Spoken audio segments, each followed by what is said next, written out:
Ah, the PlayStation 1. The golden age of gaming, or at least that's what we tell ourselves. But here's the real question. Are these games actually as revolutionary as we remember? Or are we just looking at them through nostalgia-tinted glasses? Sony's first console brought us some of the most legendary titles ever made. Games that set the bar for storytelling, mechanics, and innovation. Some of them have aged like fine wine, while others, well, let's just say maybe they should stay in the 90s. So let's take a deep dive into the best PlayStation 1 games of all time, and you decide if they truly hold up or if it's time to let go.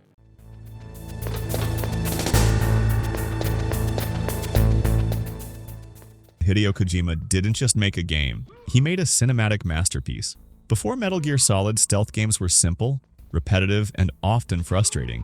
But then Kojima came along and said, what if we actually made the player think? And oh boy, did he make us think. Remember the Psycho Mantis boss fight? If you didn't figure out that you had to switch controller ports, you probably spent hours wondering why your buttons stopped working. And if you did figure it out on your own, congratulations, you were officially a genius. Or you read the game manual like a sane person. The game broke the fourth wall like no other.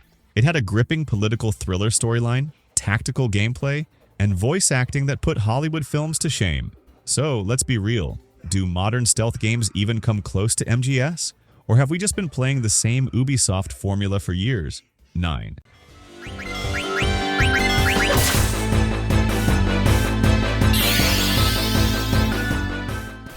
When Final Fantasy IX first launched, it didn't have the flashy cyberpunk vibes of Final Fantasy VII or the futuristic aesthetic of 8. Instead, it took players back to the roots of fantasy: castles, airships, dragons, and medieval kingdoms. And at first, some fans weren't happy. But then we actually played it, and suddenly Zidane's journey, Vivi's existential crisis, and that absolutely god-tier soundtrack made it clear. This wasn't just another RPG. Final Fantasy IX was a love letter to classic fantasy storytelling, filled with deep themes about life, death, and identity.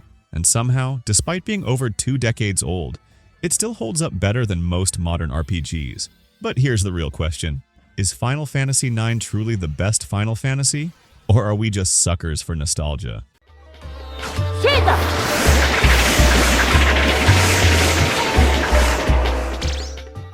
Breath of Fire 4 is that one game that every RPG fan swears is a hidden gem, yet somehow no one actually played when it first released.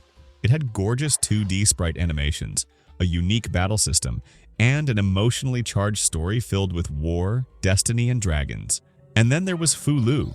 This wasn't just another forgettable villain. Fu Lu was a tragic, well-written, and shockingly relatable antagonist. In fact, he was so compelling that some fans argue he should have been the main character instead of Ryu.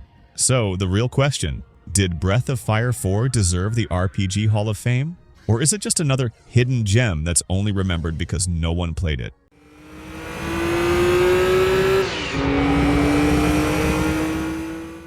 Once upon a time, racing games were about driving, not about buying fake cars with real money. Gran Turismo 2 was a game changer, over 600 licensed cars, ultra-realistic physics, and some of the most finely tuned racing mechanics ever created. Back in the late 90s, this wasn't just a game. It was a driving simulator before sim racers were even a thing. And unlike modern racing games that throw premium currency at you, GT2 made you earn your victories.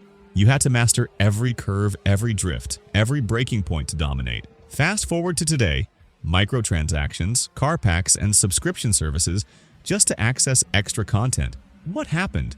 Did we ruin racing games, or did they just outgrow their original magic?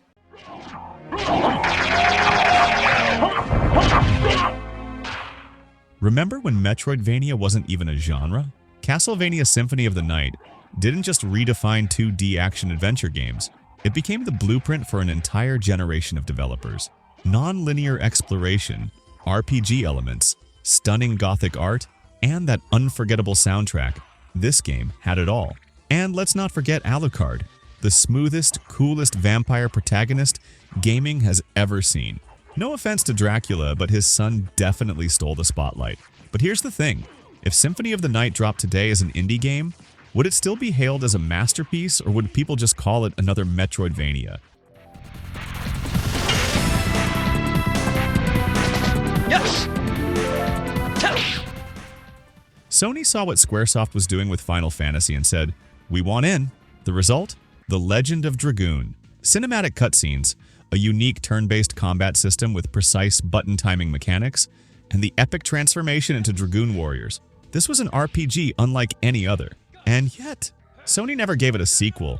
No remake, no remaster, not even a cheap mobile port. Meanwhile, Final Fantasy gets a new remake every few years and Legend of Dragoon fans? Still out here begging. So tell me, was The Legend of Dragoon truly ahead of its time? Or are we just romanticizing a game that was always living in Final Fantasy's shadow?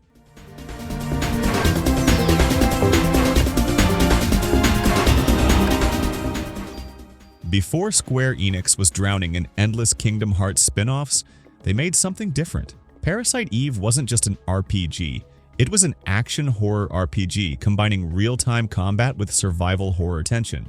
It had a gripping sci-fi story, eerie atmospheric visuals, and a badass protagonist in Aya Brea. It was like Resident Evil and Final Fantasy had a terrifying mutant baby. And it worked. But despite being a cult classic, Square Enix refuses to bring it back. No remake, no re-release, just silence. So let's ask the real question.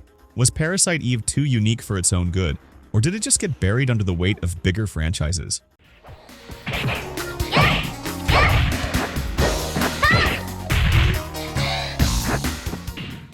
Dead or Alive did two things right.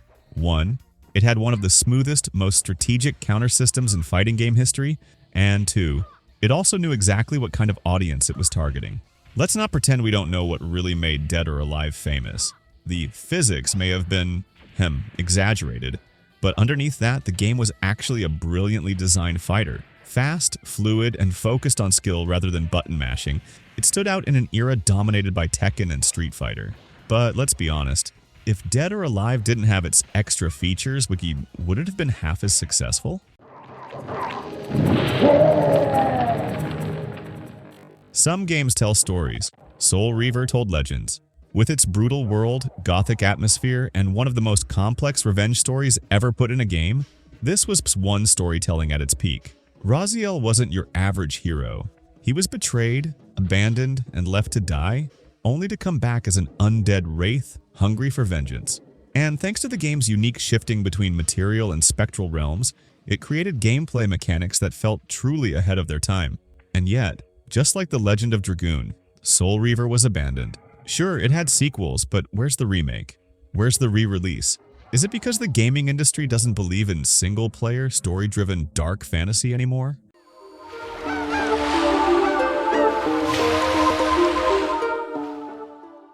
Chrono Cross, the game that to this day still sparks debates. Some people call it a misunderstood masterpiece, a game with breathtaking visuals, an incredible soundtrack, and one of the most emotional RPG stories ever told. Others call it a disappointment, a sequel that failed to live up to the legendary status of Chrono Trigger, with too many playable characters and a plot that left fans scratching their heads. But let's be real, if Chrono Cross had a different name, would people have judged it more fairly? Now, with its recent remaster, the debate has reignited. So tell me, was Chrono Cross a work of art ahead of its time? Or was it always doomed to live in the shadow of its predecessor? Let's face it, nostalgia is a powerful thing. But do these games actually hold up, or are we just clinging to the past? Which of these PlayStation 1 classics still deserve their legendary status? Which ones do you think are overrated? Let's settle this debate once and for all. Drop your thoughts below.